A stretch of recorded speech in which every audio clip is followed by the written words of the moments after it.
Aujourd'hui dans l'histoire, on voyage dans notre histoire tous les matins avec Franck Ferrand. Bonjour Franck. Bonjour à vous deux. À quel 30 janvier vous a déposé votre machine à remonter le temps ? Le 30 janvier 1933, Thomas, le jour où Adolf Hitler est devenu chancelier d'Allemagne.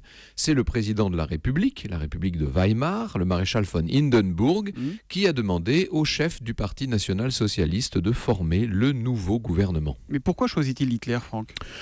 Disons-le, il n'a pas vraiment le choix. À titre personnel, le vieux maréchal n'aime pas ce personnage agité, colérique, auteur d'un livre très violemment antisémite. Seulement, le parti d'Hitler est porté par la crise et surtout par l'énorme inflation. C'est le mot qu'il faut retenir, là, on peut le dire. C'est l'inflation qui a amené le parti à faire de bons résultats aux élections. Alors, oui, il y a eu un succès électoral, en fait. Oui. C'est ça, mais depuis quelque temps, les succès se sont quand même tassés. Seulement, et ça, il faut bien en être conscient, on est dans les années 30 et Hitler représente aussi un rempart contre le communisme, qui est la grande peur de l'époque. C'est cette peur du communisme qui explique pourquoi des industriels, de grands noms de l'époque, je pense à l'ancien chancelier von Papen par exemple, tous ces gens-là ont pris parti pour Hitler et ont enjoint Hindenburg de faire appel à lui.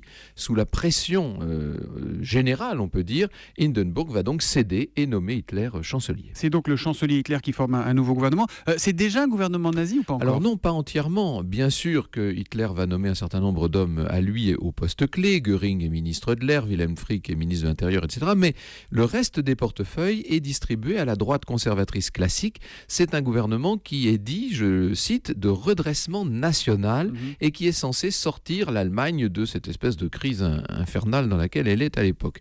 Le soir même, dans Berlin, les SA, les sinistres sections d'assaut, le service d'ordre du parti nazi, une formation paramilitaire, défilent dans les rues. Ça, c'est une impressionnante démonstration de force et qui va donner le ton. Pour ceux qui douteraient encore du type de régime qu'Hitler veut instaurer 2 ans plus tard, il réussira à s'accaparer l'ensemble du pouvoir. Là, on peut dire que sa dictature pourra commencer, mais ça, n'est-ce pas, c'est une autre longue et terrible histoire. Et ce 30 janvier 1933 est le point de départ de cette longue et terrible histoire. L'histoire qu'on retrouve avec vous tout à l'heure à 14h sur Europe 1 pour parler de... Je vous raconterai l'épisode terrible des possédés de Loudun, une affaire d'exorcisme au grand siècle. Dis donc, au cœur de l'histoire, c'est à 14h sur Europe 1. Tout à l'heure, Franck. Bonne journée.